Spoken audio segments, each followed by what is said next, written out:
Ako nga pala si Penny, matagal na ako dito sa Japan pero hindi pa mayaman at kasama ko nga ang mga katrabaho at kaibigan kong OFW dito sa Japan. Ngayong araw nga ulit ng aming unang rest day galing panggabi ay tutulungan naman namin yung aming katrabaho na nag-resign na nga sa pagiging isang QA engineer dito sa Japan. 7 years nga namin siyang naging katrabaho bilang isang QA engineer at naging kaibigan na din. At kahit gaano nga kaganda at ka-stable ang trabaho mo dito sa Japan or sa ibang bansa ay hindi naman may iwasan na talaga may mga changes na mangyayari sa buhay mo. Ito nga kaibigan namin ngayon ay tutulungan namin sa pag-aayos at paghahakot ng kanilang mga gamit papunta do sa bagong lugar na pagtatrabahuhan niya. At dahil nga galing kaming panggabi ay medyo na-late nga kami ni Ate Virgin na makapunta at makatulong dito sa bahay nila. Kaya naman dito na nga kami inabot ng pagbe-breakfast. Buti na nga lang at iniwanan din nga kami ng mga tinapay at nagpainit na nga rin kami ng tubig dahil dito na nga kami magtsatsaa. At syempre, kung makikita nyo, dala ko pa rin nga yung aming street style mini donut dahil eto nga yung kakainin natin. 8:30 nga ng umaga ay nagsimula na silang maghakot pero alas 9 na nga kami nakarating kaya naman medyo na late kami at nagsimula na kagad kami maglinis. Nung nag-message nga sila sa amin na pabalik na sila para sa ikalawang hakot ay sinimulan ko na nga rin inilabas yung mga nakabox nilang gamit. Habang si Ate Virgin naman at si Ate Jasmine ay busy pa rin nga sa kusina sa paglilinis nito. Ngayong araw din kasi ang checking ng apartment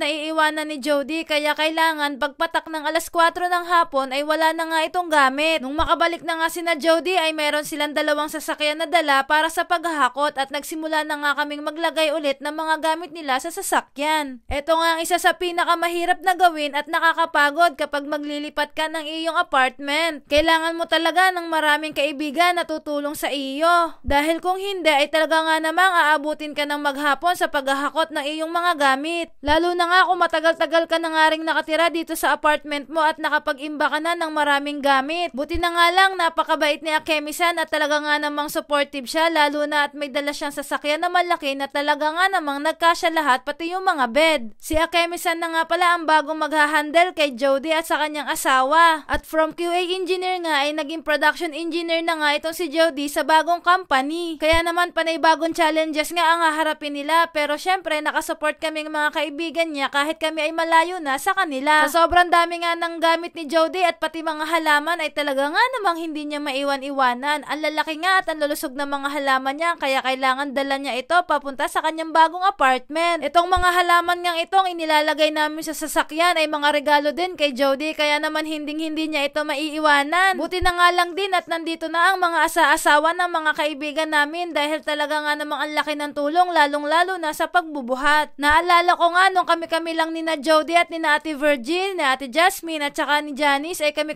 nga lang mga babayan talaga nga namang nagbubuhat ng mga ganitong klaseng gamit. Pahirapan nga kami noon nung kami ang naglilipat kaya naman malaking pasasalamat at nakuha na nga nila yung mga asa-asawa nila. Ako kaya, kailan ko kaya makukuha yung sa akin? Charis! Sobrang nagmamadali at talaga nga naman pinagkasya na lahat ng mga gamit sa isang takbuhan na nga ito dahil may appointment pa nga si Akemi-san sa mga trainee na iniintay siya. Mula nga Gunmaken ay magiging Saitama na ang destino nitong mag-asawang ito. Alas 4 nga ng hapon ngayong araw i-check din yung kanyang apartment. At dito nga sa Japan, kailangan yung aalisan mong apartment ay malinis at walang mga sira-sira dahil kapag may nakita yung checker na mga sira or mga dumi ay talaga nga namang makakapagbayad ka. Kaya kaming mga OFW maingat sa pagtira sa apartment dito sa Japan dahil medyo malaki nga ang cost kapag nakasira ka ng apartment or kahit anong parte ng apartment dito. Ayan nga at natapos na kami sa pagkakarga, nagmamadali na nga rin silang umalis dahil may nagiintay pang mga trainee kay Miss Akemi. Iha-house tour ko nga kayo dito sa old apartment ni Jody kaya sana ay abangan ninyo. Tapos babalik naman sina Jody para sa checking ng kanyang apato at kami namang maiiwan ay maglilinis ulit. Hanggang dito na lang po muna, sana i-share nyo ang aming video. Jane!